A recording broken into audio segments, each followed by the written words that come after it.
Good afternoon. Hello, everybody. Welcome to another Kerfuffle webinar. Again, absolutely delighted today to have Ashley on from Agent Hub. How are you, Ashley? You okay? I'm good. How are you? Good, as well as ever. Trump's gone, so I've got my great Whaley hat, a great again hat. I've nicked that off him, like everything I do. So Ashley, look, last time we had you guys on, we were talking about obviously the Agent Hub product that you've built off the backbone of Salesforce, and that is doing great guns, going into a number of different agencies at the moment. But when we got to the end of it, one of the new kind of product launches that you were just getting out of the research labs was the MLS part of the solution, and you're on today to talk primarily about that, just to explain to us again what an MLS is, how Agent Hub can help out with that side of things. So if we can kind of précis that at the beginning to start off with, I think many agents in the UK probably will have heard the terminology MLS, but could you just give us an overview from your point of view as to what it means? Sure. So I think the simplest way to understand and perceive an MLS is a sharing platform for professionals, right? So a professional portal only, a professional only portal. Yeah. Rightmove, not for consumers, whichever, so many different ways to term it, but it's all to do with the sharing of the properties and the requirements. So you can share a property that you've got for sale or for rental. You can share a client that's got a requirement for either or both. And then the system will automatically match to the retrospective agents that have any properties or requirements that match to yours. Okay, cool. This has been very common, hasn't it, in the States in particular? That's where most people will have heard about it. I think a large percentage of their stock over there does get broadcast and advertised on these MLS sites. So as an American realtor, you actually have to, you have to join an MLS, right? It's part of their license, okay? Right. And the way it works over there is you get a property on, you take a property on, a vendor would ask you to sell a property, landlord asks you to rent a property, whatever it might be, and then you have to place that property on the MLS within, I think it's 24 hours or 48 hours. Okay. Right? So it's part of their process there. But for an American realtor, it's where everything is, that's the hub, that's the central repository for where all of their properties lie.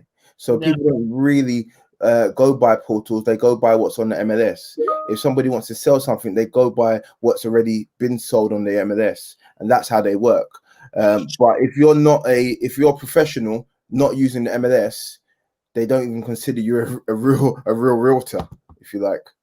That's really interesting. So they still have the concept of property portals over there, don't they? So they, for example, Zillow or those other ones. But these MLSs are a different way of people accessing the property stock in the US. Then, yeah. So over here, how we have portals, and portals are a go-to thing. If we're speaking to agents all the time, new agents, old agents, and it's all about what portals are they using, right? In America, in stateside, it's purely about what MLS are you using, how many MLSs are you on, because that tells the vendors, it tells the landlords how many other professionals that you have access to. It's really interesting. So if you're always looking for as many quality buyers as you can get. Mm-hmm. You will obviously it is part of your marketing strategy, part of your resources, as you said, if you can get that out to the widest possible audience. Of course, because we have to be clear that majority of the sales and transactions, and in America they call it leases. Majority of the transactions that are done are through an MLS, and they're not through agents that have the buyer and the seller, or the tenant and the landlord. No way, no chance. Okay, got my head around that. That's cool. And MLS in the UK has been relatively, I'd say, niche, hasn't it? So there's been the concept of kind of in London, central London agents working very closely together in terms of doing half commission deals together. There was the group of team agents down the south of England as well, worked collaboratively for a number of years, but it hasn't taken off nationally in the way that clearly it has done in the States. Do you have any opinions as to why that hasn't happened? I think over here, agents see it from the opposite side of the table, where realtors see it as a necessity. And that's what makes it work. They see it as a necessity. And over here, it's almost seen as, as, ooh, yeah. We don't cope with different too well, do we, a lot of the time? Not too well. But I think once that changes and people understand and agents understand the benefit to having a much more stronger pool of properties or client requirements that are constantly coming in, then the ethos will change. And once the ethos changes, then we can get more properties, more fees, higher fees, more.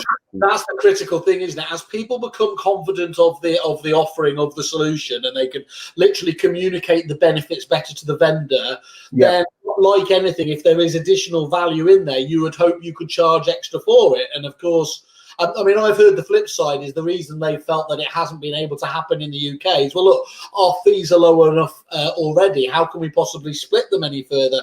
But, yourself, I'm sure, and other people that say the way this should work is, look, if you're going to go down the MLS route, then there should be a higher fee capable of being charged. Is that have I got the right end of the stick there?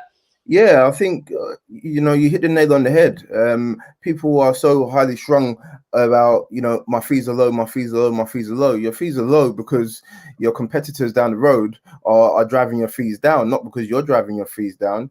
But if your competitor down the road was on the same page as you, singing from the same hymn sheet, then your fees wouldn't be so low. But it's the same in every business. It's not different. We're no different to an electrician touting for the electrician business, or for builders touting for sites.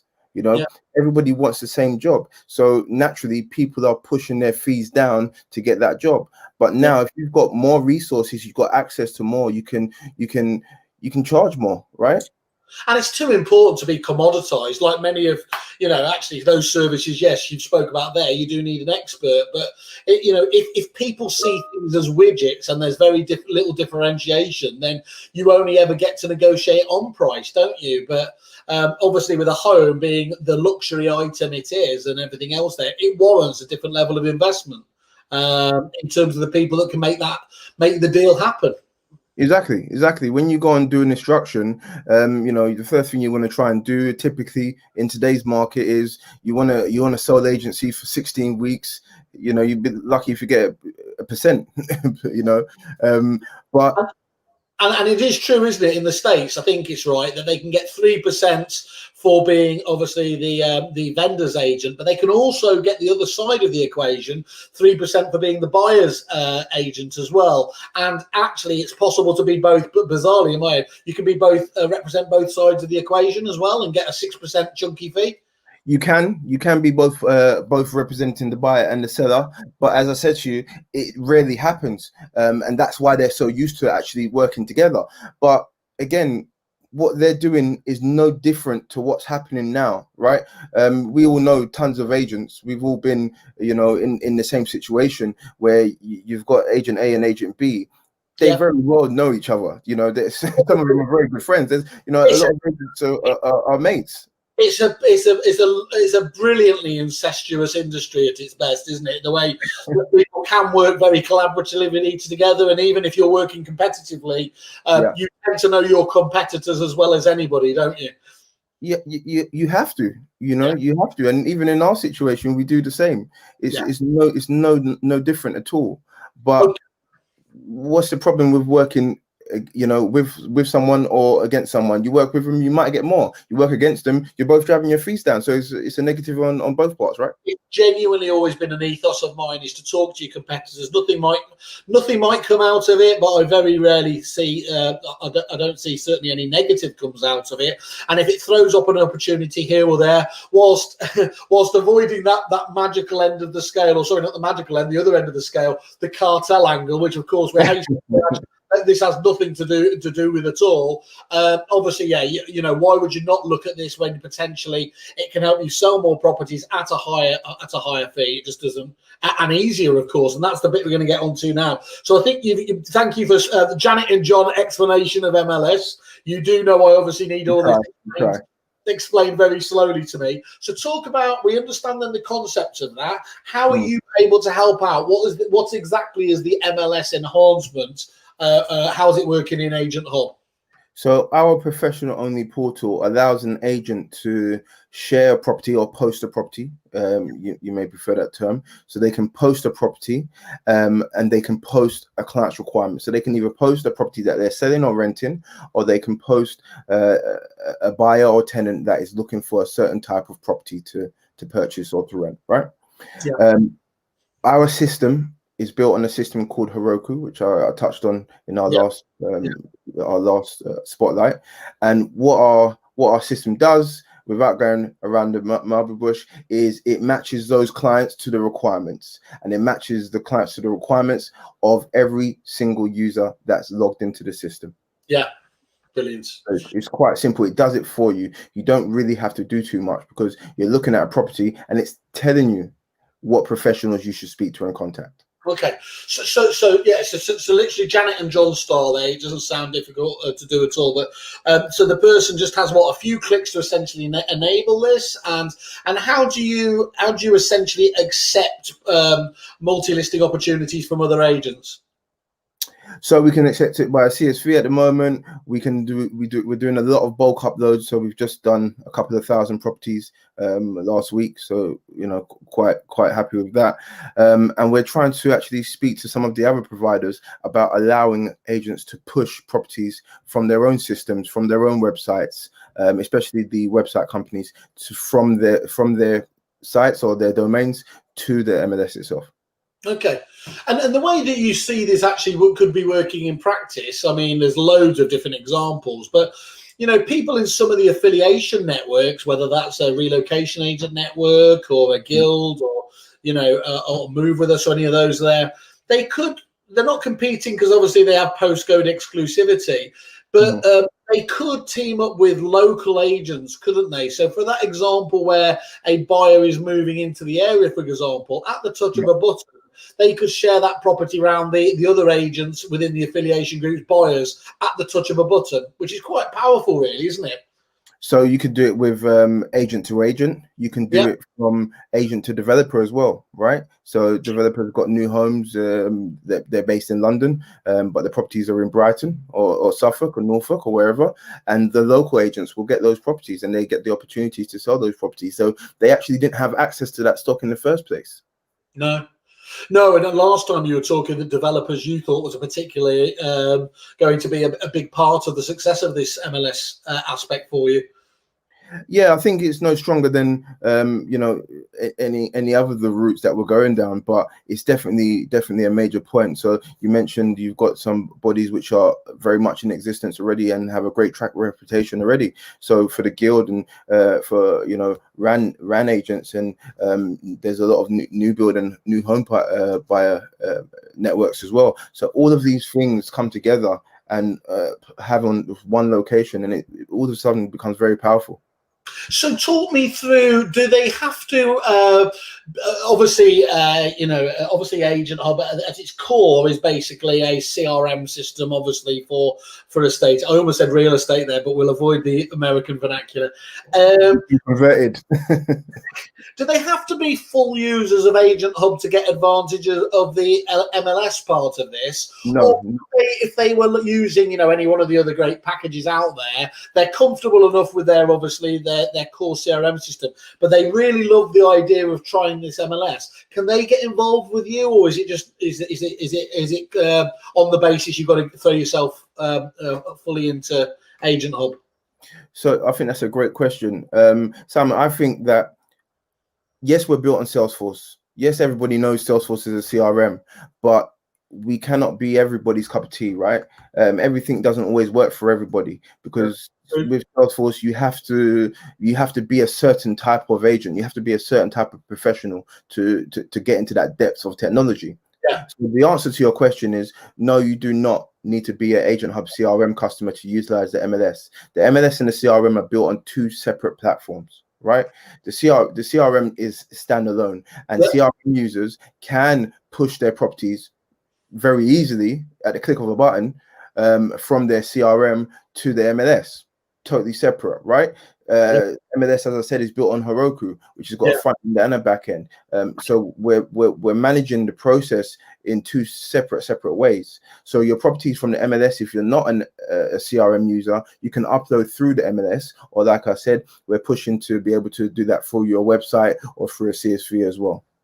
And that's great. And look, whilst you can see many agents getting some immediate quick wins by signing up to it now, there is clearly going to be a point as well when it hits a critical mass, when there's enough properties on there, literally. So the value of this almost becomes exponential, doesn't it? Within a certain amount of time, you'd need, it's not I would like, you'd need an MLS. You need to be part of this process, because as you rightly said, once a certain amount of agents in a certain area get onto the platform, it becomes more powerful than not to be part of that. You're in a very tricky position then, aren't you, if you're talking to a potential vendor who's spoken to a couple of other agents who are on the MLS hub, and then the question comes back, well, what are you guys doing? Are you on there? And you have to say, well, no, we're not actually doing that, because if that vendor does buy into the potential for it, you're essentially telling them that you're going to be advertised in less places, which isn't the overall the best strategy, is it, for often winning the instruction? Of course, and even just on the instruction basis, you can utilize the MLS specifically for the instruction to gain track record and history from those other third-party sources that we know and love into the MLS directly anyway. So you'd want to utilize it in that space as well. Yeah, absolutely. And so this is great. So what other options are there? What configuration options, flexibility is there in the MLS part of the system then that we need to know about? Not really much configuration, to be honest. You upload your properties to your area, you share them. Once you share them, you can track them, manage the history. Agents can then contact you via WhatsApp or via the system. All notifications come through on email as well, and then all of the matching is happening in the background. So it's telling you when you've got a match, or you can see it manually as well. So there isn't really too much configuration. You let us know if you want an account. We put it just like we would on a Rightmove style or Zoopla style account, or any of the free to this portals, and then you'd have your account per branch, and then you can see all of your properties in there as well. So that sounds like on that basis it's pretty quick to get started, is it? Quick to get onboarded, rather? A lot quicker than changing CRMs. Yeah, well, that's why you're very clever, to be honest. I think that is, you've gone down the right angle there. It's look, long term, of course, you'd like to be able to think that they would see the advantages of your CRM system and everything else there. But if they're sold on the MLS, you don't want to have that artificial barrier, do you, to having them on board? So at the moment, we're around 3 to 5 days set up. We're, in the next 6 months, we'll be taking that down to a self-service, so you can set yourself up within, half an hour, if that. Excellent, that's fantastic. And are there any other examples, kind of the success of the MLS we should be aware of? Is it too early to start talking about the successes over here, or have you got examples to date already? Well, I mean, yes, you're going to tell me, or agents will say, but it's a totally different market. The prices are a lot higher, but it doesn't matter. In central London, the agents work together every single day, right? Facts, right? Every single day. You get a property on, you will phone somebody before you put it into your system and try to match it out, right? Yeah. So I don't think it's necessarily a need for me to say, well, here's the facts and stats about why it works in the UK. We already know it works. It's just for people to do it or not to do it, right? If they choose not to do it, then they're not going to change anything about their agency, about the way they're selling or renting, So they just need to be willing to collaborate, really. And is it a case that it's all or nothing, or you either go into the MLS and you give it out to everybody, or can you? Let's just give a classically British example. You've got a competitor who, frankly, you'd rather. You'd rather, well, I won't even go where I was going to say, but you won't deal with them no matter what. Can you choose to opt them out of the MLS part of it, or do you have to go into it 100%? That's the best way to put this. If you're selling a property and I've got a buyer and you could not stand the sight of me, would you not accept my buyer because you could not stand the sight of me? Yeah, I would. I just know the question will come up. But anyway, I just, of course, because you're representing. You share it. It's shared. Yeah. There is no privacy setting around that, because I'm sure the best thing for an agent, and certainly the best thing for us, is to keep our clients happy. And I'm sure that is what that agent wants, is to keep that vendor or that landlord happy. Otherwise, you'd have to have a kind of an asterisk after the MLS, wouldn't it? It says multi-listing service, except it isn't really. Except it's selective. But anyway, okay, give us. I mean, I appreciate there'll be, there'll be negotiation and everything else. But give us a flavor of what this costs in terms of agents that are interested in getting involved. So you'll pay between £50 and £69, which will give you up to 25 listings. Yep. And then you'll have a barrier per 50 listings after that, right? And then after 250 listings, you have nowhere to go. So there's only, I think there's 4 or 5 packages starting at, as I said, between £50 and £69 for your branch. Just a heads up, every agent in the country now has just heard, I'm only paying 50 quid. So I'll have that price, please. Is how agents will take on board. Okay, so it's an incredibly competitively priced product anyway, basically, because as you've said before, you want to get this in volume, don't you, to make it work? For us, we much rather have 250,000 properties sitting on the MLS with 150,000 requirements ready to be matched, rather than agents sitting there scratching their head thinking about where am I going to get the property from. Because when you look at it, even though I speak to agents all the time, and they say, right, we've sold everything, but so what are you going to sell to the people that are on your system? Yeah, it's interesting. If we'd spoke about this a couple of months back, I would guess there'd be a lot more people kind of shaking their head and say, "Look, I'm so busy anyway at the moment, I can't cope." But clearly, as you've just highlighted there, well, anyway, you've got other stock to go after if you've obviously gone through your own. But the second key element, as far as I see it here, is look, we're obviously the market is going to slow at some stage. It already is in many places around the country, isn't it? Yeah. So this is the time when you obviously should be considering something like this that could be genuinely a strategic different arm to your business for the future. I think for this year and even possibly next year, 2022, we have to look to streamline and bulletproof our businesses. And the way to do that is to start branching out and looking at how you can monitor it on a much closer level. Something like this, a lot of people have frowned upon for many, many years. But I think we've shown with a lot of other people, not just us, singing from this same hymn sheet, that this is the way to go. Perfect. You've been really good, haven't you, as usual, and given us our lovely Kerfuffle members a decent deal here. Could you just give us an overview of what that looks like for them? Every Kerfuffle member gets looked after with Agent Hub. It will be 20% off of the monthly fee if you sign up within the first 3 months. Excellent. So that's for the first 3 months, is it? If you sign up within the first 3 months of the MLS going live, then you will receive 20% off. Cool. Okay. Well, look, that's very appreciative as ever. Thank you for thinking of us on there.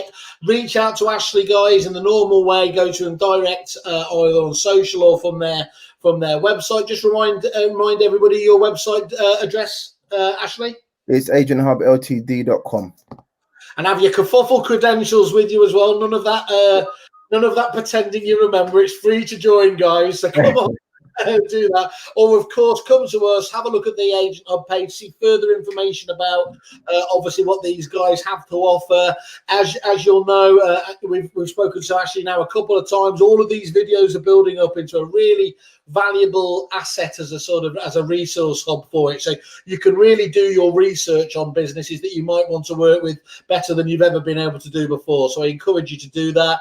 Ashley, sounds fantastic. I think we want to stay in contact with you on this one specifically as well, and see how it develops. I think I'm going to definitely keep a watchful eye on it. Thank you. We appreciate it. Good. Keep the enhancements to the innovation flowing, my friend. All right. We try. We definitely do try. Excellent. Have a good one. Okay. Cheers, Ashley.